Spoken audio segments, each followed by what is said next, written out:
Welcome to Minds Matter Season 2. I'm Ava.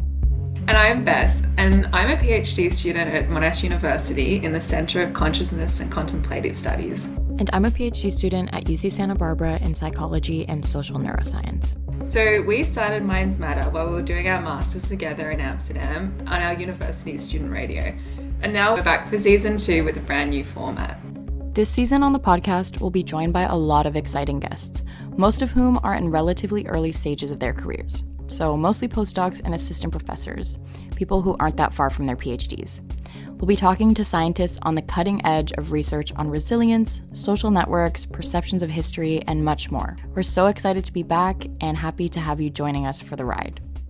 So for our first episode, I spoke to Dr. Kelsey Perrykkad, and she's actually a postdoc who works with me in the Center of Consciousness and Contemplative Studies at Monash University. I'm Kelsey Perrykkad. I'm a researcher in the Cognition and Philosophy Lab at Monash University. I finished my PhD last year. I did my PhD on the self in autism. So we hear about the term self all the time, like in literature, in things connected with meditation, when we're even thinking about our identity. So it's obviously this very big, loaded concept. So when we're thinking about it in terms of like research and science, what does it actually mean? So when I think of the self, I think of something multifaceted. So it's not just one thing. And kind of traditionally, you think of the self as the soul, like it never changes and it's some core part of your being that never changes. And that's not at all the way I think of the self. So the way I think of the self is all the way from low-level sensory changes to the way we perceive the world, all the way up through what kind of person do I think I am. And there are kind of all different ways that scientists study that. So you can look at changes to attention related to the self. People are faster and more accurate paying attention to their own face and their own name when presented to them. They have better memory for self-related stimuli. So if you do an action, you have a better memory for that action or the consequences of that action. When you think of the self, you think of these low-level sensory processing things and then these higher ideas of like who we are. So I think a lot of us can relate to the idea of the self as this identity of who I am, because that's how we consider it. First of all, what does that mean? And then how does that connect with our idea of who we are? Yeah. So all of the kind of big ideas about who we are, the only way we know those traits are true of us is based on the way we interact with the world. So if I think I'm a kind person, am I really a kind person unless I do kind actions, unless I get feedback from the world that other people think I'm kind? All of that information we're getting from the world around us and the consequences of the actions that we're making and all of that stuff informs the sense of self that we end up having at the end of the day. Oh, that's so interesting. Yeah, so if I think, I'm a kind person and then I do some sort of action like donate to a charity, is it like convincing me that I am that, or is that like actually who I am? Yeah, so it's kind of complicated, I think, because the thing that leads us to act the way we act is our sense of self, in some sense. Right. So the only reason I do kind actions, or not the only reason, but one of the reasons I do kind actions is because I'm a kind person, or because I think I'm a kind person, kind of both. And then I get feedback from the world once I do those kind actions that I did something kind, and that kind of reinforces the idea that I am a kind person. And so it's this cycle between what you think you are and what you think you have control over in the world, the things you think you can do in the world, the kinds of goals you set for yourself, and then the kind of feedback you get back from the world after you act in the way that you think you are. So you can learn that you're not the kind of person you were if those actions don't give you the feedback you expected. Yeah, so I was going to ask, what if you consider yourself like a good or kind person, but then you do something bad? So just say I think I'm a kind, good, honest person, but then I steal something. Is that feeling of guilt that I have connected to, like, that's not matching to my sense of self, or that feedback is like, I don't want to be that? Like, how would something like that work? I think that's a great hypothesis. I'm not sure I have the evidence to say anything definitive on that. But yeah, I think that that's a great theory of how a sense of self might relate to sense of moral responsibility and how your traits feed into that kind of emotion. So I think what's interesting about what you've just described with this sense of self is that it isn't this kind of abstract soul idea. It's very much who we are engaging in the world. And it's that you're constantly learning about yourself. And in learning about yourself, you're forming yourself. And so the self changes across your life then? Yeah, that's the idea. And it's different between different people and different populations, but I definitely think the self and yourself changes a lot in your life. Yeah, another thing I found super interesting is the idea that the self changes. Because again, I feel like when I'm on this podcast, I sound like I'm like super spiritual or something, because I'm like, there's a Beth and there's an Ava and rah. But I really thought like the self was just this constant thing that is, you know, the one thing that's constant throughout your life is you or whatever. And it was so interesting that it's like your self changes. And then again, after I spoke to Kelsey, I was talking to friends about it. And they were also asking, oh, well, does this mean when you have a memory of something you did back in time and you really feel like very disconnected, like, why would I have done that? Or like, that was like totally makes you feel uncomfortable. And they're like, oh, is that because it's a different self? So at that moment, that self kind of understood that that is something I would do. And then 10 years later, and you just feel very disconnected to that because yourself and all the things wrapped up in that have changed. So I thought that was an interesting idea as well. So one distinction that does exist in the literature is this idea of the experiential self versus the narrative self. So the experiential self is a self that's making decisions potentially, but that are just for the now, and that's experiencing things, having sensory experiences. And then our narrative self is what is actually tying all of these instances of our lives together. And I think there can be a stronger or less strong narrative self. And I'm not sure if Kelsey's research would go into that idea of bridging who a person sees themselves as like over time. But that's something that I find really interesting that you're touching on, is this question of how much continuity do you feel with who you were before and who you are now. And I think the narrative self is very key to tying all of that together. And I think what's interesting with that is like when you just think about it initially, you're like, yeah, I've been the same self. But when you actually think about it in like instances of your actions or behavior, then it's like, no, wait, hang on, that doesn't feel like something Beth would do. So I think you can feel both ways about that. But I wonder also if this is something that we need to feel that's a continuous thing, because if it felt fragmented or different, could feel quite alarming. So I wonder sometimes when we're talking about these theories, our reactions or feelings to them, we're kind of made to feel that way because that's how we can best understand and survive. Because our human societies only work because they're societies and because we each fulfill a different role. You need to be able to understand and be able to predict, as Kelsey was saying, what this person is going to do, because especially now we all have such specialized little niches and jobs that we do and things that we're good at. So it's very important that there's a sense of continuation, because otherwise we would fall apart. And so for you to be able to rely on everyone else to be giving you that type of experience, you also have to reciprocate that with a sense of your own self, right? She briefly mentioned this idea of solipsism and maybe not thinking that other people have minds, but the only mind that we have access to is our own. So I think our best model of other people oftentimes is us. So if we feel like we have no sense of continuation with ourselves, it's hard to go into the world and trust other people because we don't have that same experience of being able to depend on our own selves.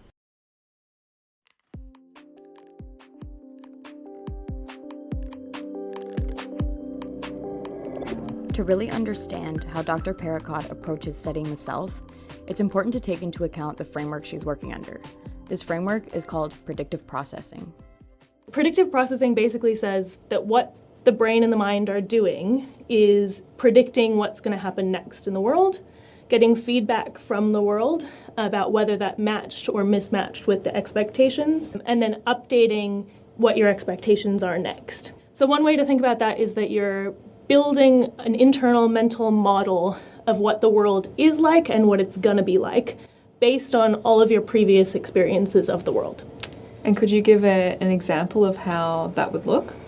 So when I'm sitting in this room and talking to you, what my brain is doing is trying to expect what you're going to say next, what kinds of things I'm going to see next. And that's based on what I expect things in the room to do. So we're sitting in a pretty empty room. I don't expect the keyboard to get up and jump off the table. I don't expect you to jump off your chair and run around and dance, though you might put some music on and we can do that.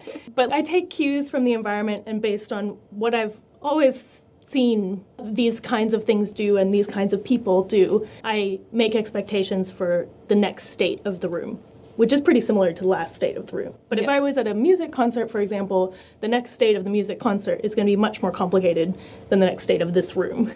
So there are lots of kind of interacting things in the environment that are going to change dynamically at a music concert. Whereas in this room, it's pretty much you and the technology.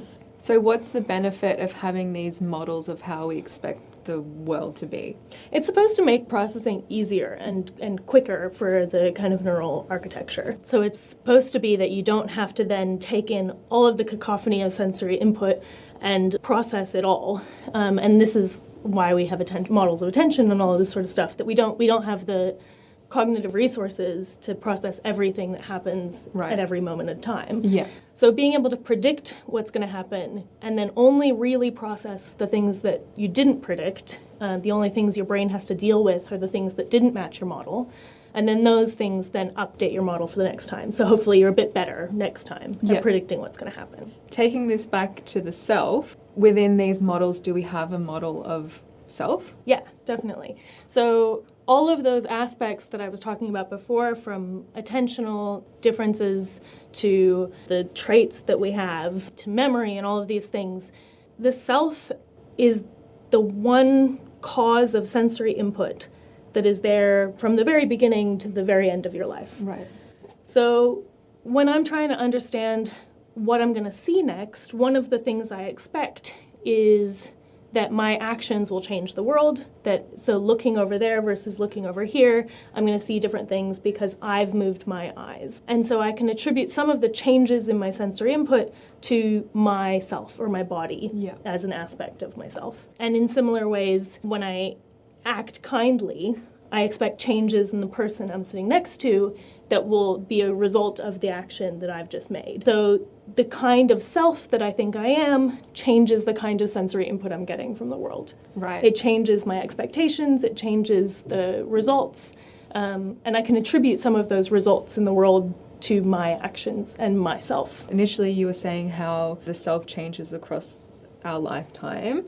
Is this because when we're interacting with our environment, things might happen that we don't predict? Is it that information that's changing our model of ourselves? Yeah, definitely. So the environment that you're in, you have different expectations. You have different expectations not only of the environment itself and the things totally separate from you, but also about your ability to control things in the environment and your ability to enact your goals and what kinds of goals are appropriate to have in that environment. And the environment is more or less uncertain. There might be things that you don't expect in some environments, whereas other environments are very, like I said, this room versus a concert, this room is much more predictable than a concert environment. And the way your actions, your expectations, your goals, your traits, how those things interact with the environment is going to be different based on different environments. So as you learn about the world, you're also learning about yourself. So Kelsey actually researches this, so she does experiments around these ideas. How on earth do you try and find experiments that can investigate this? The experiments I design are mostly around agency, which you might have been able to guess from the way I described the self as a lot about action and consequences, and not in like a moral consequences kind of way, but more in a sensory consequences kind of way. Yeah. So when I'm thinking about investigating the self, what I want to know is how do our traits influence how we behave in the world, and then how do our behaviors garner sensory consequences in order to inform that sense of self again. One of the experiments that I designed during my PhD was about these squares. So you have these squares on the screen, and the participant's task is to figure out which of the 8 or 4 squares on the screen they can control. Mm-hmm. So what they're doing is they're moving the mouse, they're acting in the world, they're looking at the sensory information that they're getting from the squares on the screen, and they're trying to pick which squares they can control through their actions. So there's 8 squares on a screen, yeah, and they're all moving? Yeah, so they're all moving. And one of them they are actually controlling? Yeah, so one of them mostly follows the mouse movements that they're making. And so they have to figure out which one of the 8 they're controlling. Yeah. And that might seem very abstract and kind of separate to our everyday lives, but that's essentially how we get a sense of agency, a sense of control in our daily life in the world, is we act in the world and then we see what happens and try and figure out whether we did that thing. Most of the time it happens pretty automatically. So with this experiment, what do you look at in terms of understanding like our agency? Is it how long it takes them? Is it the movements that they do to work out that they control it?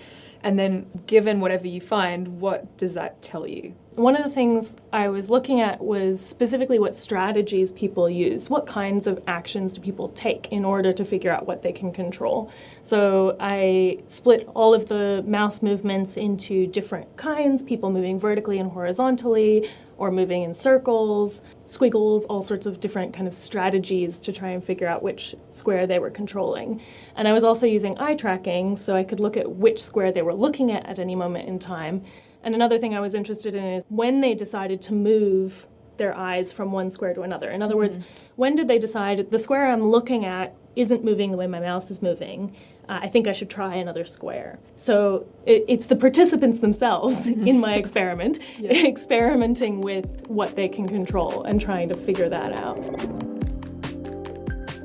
Kelsey gave a nice overview of predictive processing. And I think a good thing to point out is, so rather than being like, so I'm sitting here talking to Ava, and rather than like everything coming in and my brain like processing that, all that information as it comes in, I already have a model in my head before doing this that's also forming how I'm experiencing this.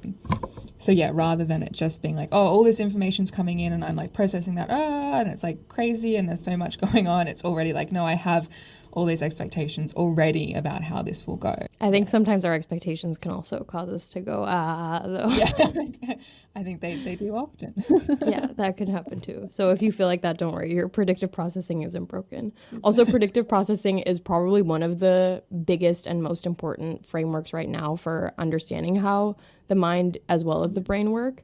But it's still not what everyone unanimously agrees on. So this is one option for what our brains are potentially doing. I thought it was really cool that she was using this framework to look into the self. And one of the interesting things that she was doing was this idea of when you're interacting with the world, you're testing yourself and you're kind of seeing who you are and building yourself based on your actions.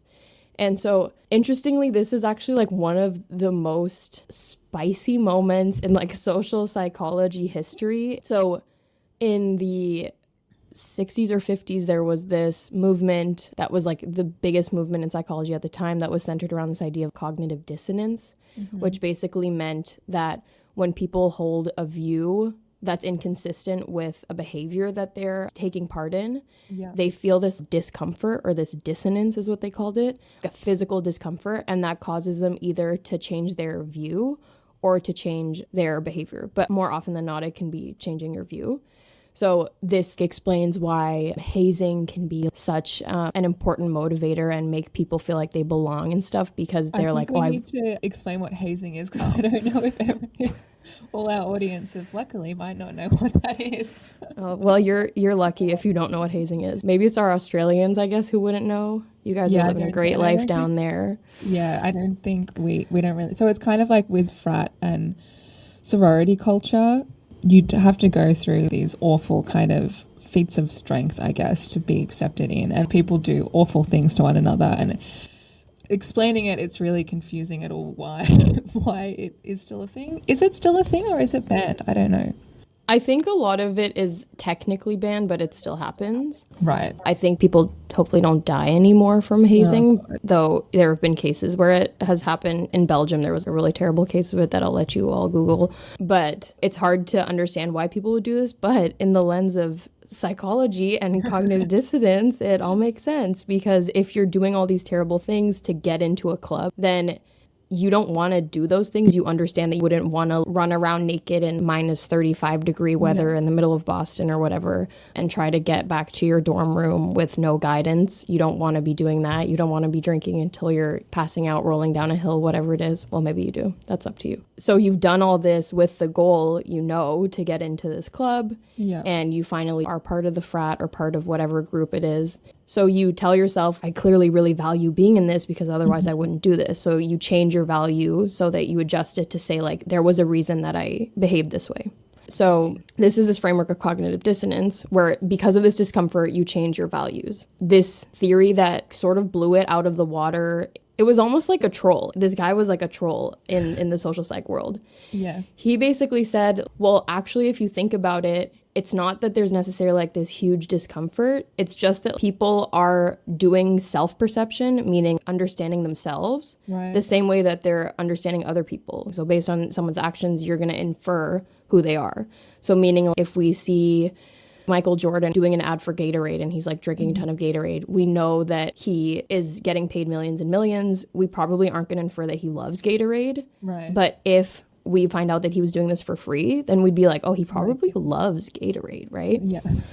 And so the idea there was that our self-perception and the way we understand ourselves is actually exactly the same as the way that we infer who other people are. And so this was a problem because it was like, there's actually nothing necessarily super cognitive going on. There's nothing going on in your body. It's just that you're seeing what you do. And from seeing what you do, you're like, oh, I guess I like that, or I guess I didn't like that. So with the first theory, was it more like there's something going on like a lower level or something, and there's some kind of motivations to why we want to do certain things? And the second theory is it's just you do an action and then you're like, oh, I must be a person who does that because I did this action? Yeah, so in the first theory, the idea is you are understanding that your values aren't aligning with your behavior. And so you feel this incredible discomfort that motivates you to have to change your value. And in the other theory, there's none of this hot feeling. It's this very cold, just rational almost look at yourself as if you were a different person. And so this long-winded explanation of these random theories in the 60s is all just to say that it was really interesting to hear Kelsey almost take that point of view, it seemed, with this idea of predictive processing and going out into the world to test ourselves. So I don't know what she would say to that, and potentially she doesn't necessarily ascribe to that view that it's just you're interpreting all of your actions the way that you would interpret in someone else's. But it seems like that framework actually lends itself to that idea. And so it was just cool to see this kind of updated version of testing something like that. The social realm is just another realm where predictions happen. It just happens that the person that you're interacting with also has predictions, which make it a bit more complicated. And does that mean, like, when we're spending time with a friend, is that comforting because we have to do less prediction about what they're going to do because we know? Yeah, it could be. Yeah. Yeah, that it's easier to spend time with people that you know well because you don't have to do as much work to predict what they're going to do. So I guess everyone's had the experience of coming away from a conversation or experience and you're just like, what was that? Like,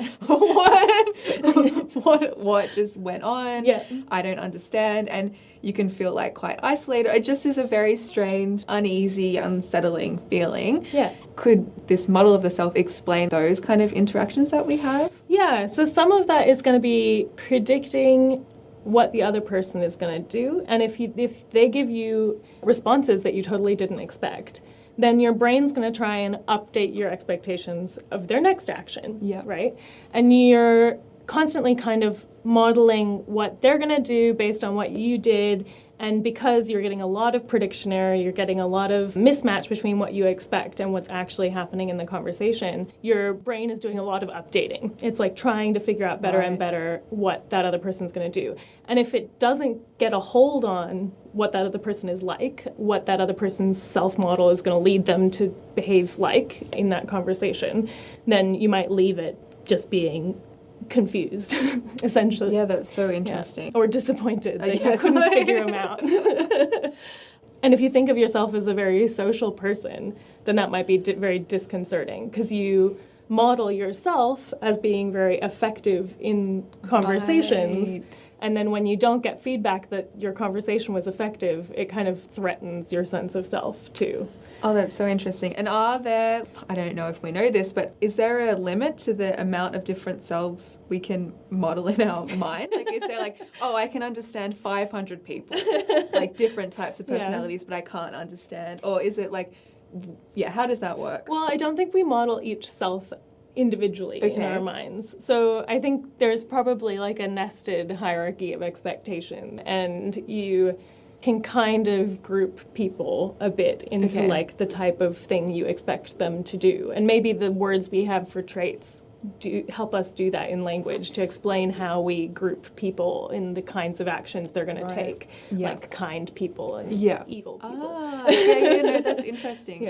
Okay. So it's not like you have 500 models of the self in your mind and every person you interact with, you're like, which self matches that person? It's more like, when I interact with this person, they do the same kinds of things as people that I consider kind. And I thought another thing that she spoke about, which was super interesting, was understanding how her model can give an explanation to when we're with someone else, how that can feel either really easy and at ease because our model is predicting exactly how that experience will be, or when you meet people and you just feel like, what the hell is going on? I thought it was a nice way to capture those, how we feel and like why we can feel that way in those different situations. Because we've all had experiences where when we're with real friends, we feel really at ease, and that's why, you know, we love them and it's nice to be around them and it feels like comforting and homey and all of those things. And then sometimes you meet people and for whatever reason come away from the situation feeling really strange and kind of a bit alone and isolated. And I thought it was nice the way her framework can explain those two experiences. I also really liked how you hypothesized that potentially that's why we like being around our friends, is because we're able to have these accurate predictions of how they are, and it feels like you can kind of let go because your model of them is just going by itself in the best cases. But, you know, I think that also explains the flip side of the reason that only the people that are closest to you can really hurt you, because you have a certain expectation of them and a certain prediction, and when they violate that expectation, then they're violating your entire model of them. Whereas someone you don't know, they're not going to be violating that. But I think this just shows this predictive processing framework is super powerful. It can be applied to so many things. Yeah. And I think often when people learn about it for the first time, they're like, oh, wow, you can really interpret everything that's going on in your life within that framework.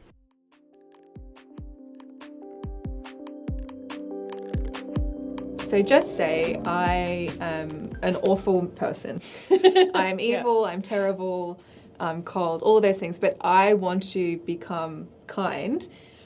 Is there a way, if I had this information, so how much control do we have over these kind of models? Are there things that I could do, or is this just something that's happening? What control do we have? There are going to be some features of the self that are explicit to us, that we know are true of us, and we are getting information back from the world that they are true. That's kind of at the explicit level. And then there are other things that we do automatically that we don't realize that we do, and we can learn about ourselves because other people realize that we do those things and tell us that we're actually evil people. And those things, I think, are going to be harder to recognize, which makes them harder to change. But I do think there's kind of, to this predictive processing, active inference, whatever you want to call it, cycle of acting in the world and getting information back from the world, there's a little bit of a self-fulfilling prophecy. I think I'm kind, I do kind things, I get feedback that I'm kind, so I'm kind. Right. And you can kind of change that if you can convincingly tell yourself,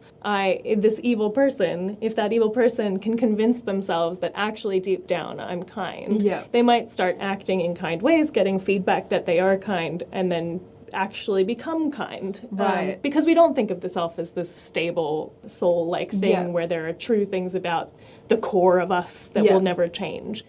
There are going to be things that are also harder to change just because we have so much evidence from our past that they're true. So if you've spent your entire life being evil, this is a terrible example because I think no one is really evil. Kelsey's looking at me. But If you spent your whole life being evil and getting feedback from the world that you're evil, and you suddenly decide you want to be kind, your model of the world has a lot of evidence that you are evil. Right. So you're not just going to change it in one day with one piece of evidence from the world that you did a kind thing, and so you're now a kind person. It's going to be a long series of changing that. So does then this have implications like clinically? Are there ways that if we use this model, we can think, okay, well, someone's had this experience up until this point because they had childhood trauma, the amount of evidence they'll need to overcome that that's not who their self is.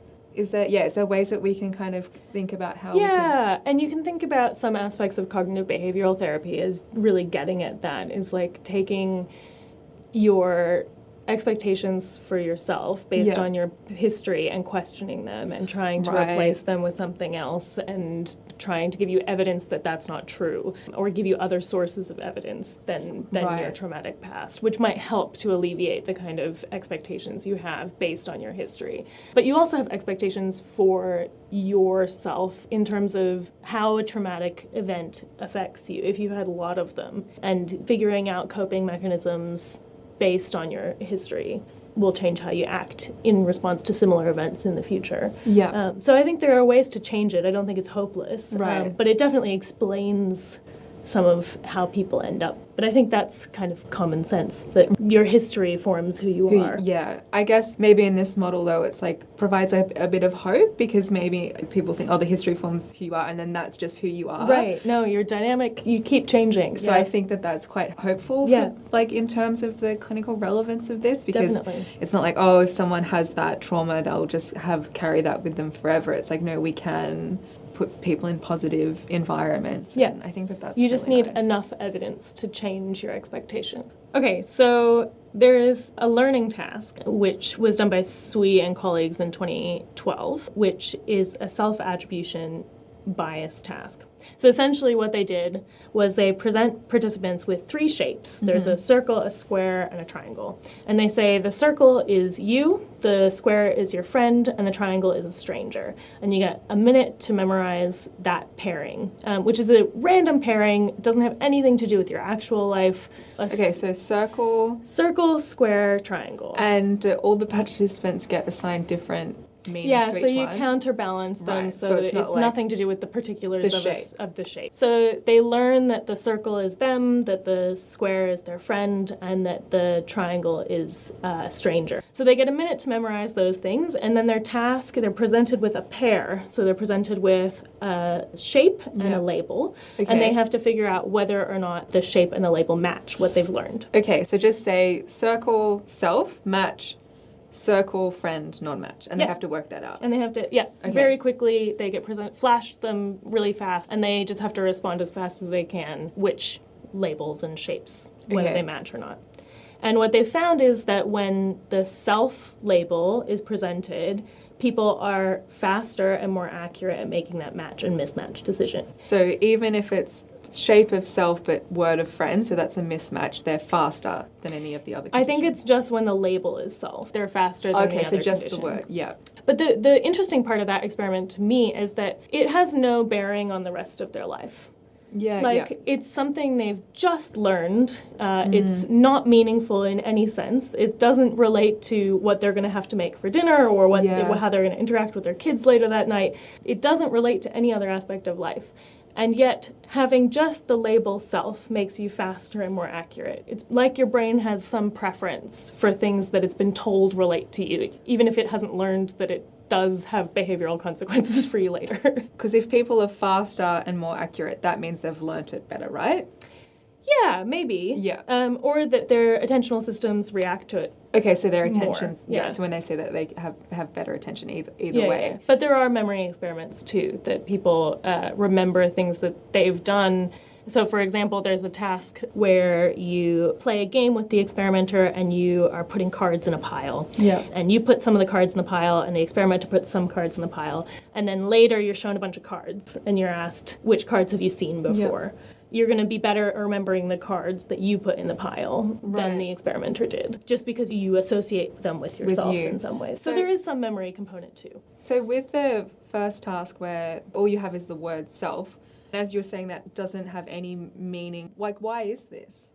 I think it's just that we have a preference, or we've learned that if something is related to us, whether we're told that or whether we learn that through experience, it's going to be more relevant for our future actions. We're going to need to predict things better around that kind of stimulus. So I think it's kind of an accidental happenstance that we can just present participants with these random things and they learn them faster or respond to them faster. What are you doing at the moment? Anything exciting you want to share with us? Yeah, so I've got a preprint out that you can access, which is called the Beach Study, which is an extension of the Squares task stuff, which is looking at whether people choose environments based on what they can control or to decide what they can control. The aim of the research in the bigger picture is to figure out whether we both create and choose environments for ourselves that we think we can control things better in.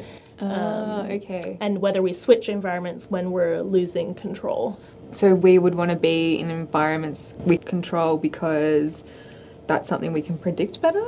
Yeah, so the idea is that you put yourself in environments where your actions have the most predictable consequences because they are the least disconcerting. But you might choose to put yourself in an environment that is disconcerting on purpose. Yeah. And you might do that because it will teach you something about yourself. Okay. So you're like testing yourself in a new environment because you feel like you've learned enough about yourself in this environment, but you know the world is big and wide and variable. And so you say, if I put myself in that environment, would I still think I'm the same self? So interesting. So I guess we can all kind of understand that concept in terms of our lives. Maybe have the same job and then you get really comfortable at that and you're like, yeah, I get this. And then you're like, you know what? I want to change. Like that's what people are always doing. Yeah, or traveling. People often say they travel to find themselves. They do. A very casual, offhanded thing that people talk about in finding meaning in their life. They travel to find themselves.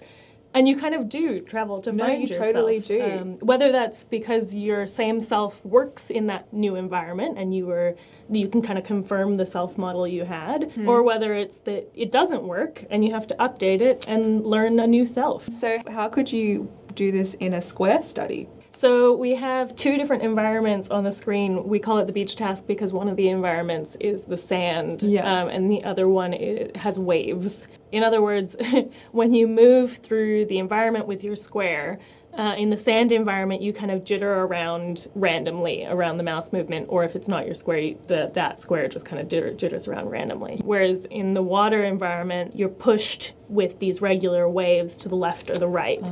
And so the two environments have different statistics. The kind of feedback you're getting from them is different. And so you can learn or test your expectations for the square that you're thinking you control in one environment and then decide to switch environments. And we can look at what leads you to switch environments. So what did you find? So we found that before people switch environments, they get an increase in prediction errors. So they have more mismatch between what they expect and what they're getting from the feedback from the task. Yeah. And then after they switch, that prediction error falls back down. So it's like they're using it as a test. They're getting more and more errors. Things are not working the way they thought they were. And so they test that self-model or that sense of agency over that square in a new environment and either switch it or stick with it. So another thing I'm working on is how your expectations of yourself and of your agency, so about what you can control in the world, how those expectations influence other behaviors. And one of those other behaviors, we wanted something kind of real world and tangible rather than the squares that kind of jitter around a screen. It's not very impactful on people's lives. So the thing we were interested in this study was compassionate action. If you have confidence that your actions will give you the results from the world that you expect, then you have a high sense of agency, you have a high self-efficacy, you are more likely to have more self-concept clarity, which just means that your sense of self, as you report it, is more stable and consistent over time, or stable over time and consistent between the traits that you assign yourself. And we were wondering whether that group of traits of yourself, or of your self-model, will lead people to act more or less compassionately. So the idea behind that is that if you don't believe that you can get the consequences from the world that you expect, why should you act nicely for someone else? Not because you are an evil person, but because you don't expect your actions to do anything for them. So it's like wasted effort. I see. Whereas if you think you can get the stuff from the world that you expect and you have high confidence in your abilities to control things in the world, you might be more likely to act compassionately and help other people just because you think you can actually do it. That's kind of interesting because you sometimes feel like people who are compassionate are people who have, or maybe this does fit though, people have like more understanding of suffering and these kind of things. So you sometimes think, oh, they've experienced that as well, and themselves. Yeah, so I think there are other things that lead you to be compassionate and not compassionate. So we don't expect these expectations of ourselves and of our control in the world to explain all of compassionate action, just a small part of it. But even that small part, I think, makes sense with what you were saying. Yeah. So if you have experienced suffering, you might understand the kind of causal chain that would help alleviate the suffering. Right. And so if you understand that causal chain, then you feel self-efficacy in being able to alleviate suffering. Yeah. You feel a sense of agency over the actions that would alleviate suffering. Yeah. And so that might lead you to be more likely to try to alleviate the suffering. Right. And again, the interesting part of this research to me is that it's kind of a non-moral spin on compassionate action. It's not because they're a better person or a nicer person or more consistently acting within their morals or something like that. It's just that they believe they can help or they believe they can't help, and that causes them to help more or less. So we're waiting on the results. We're waiting on the results. Okay, well maybe we'll have Kelsey back on part 2. Yeah.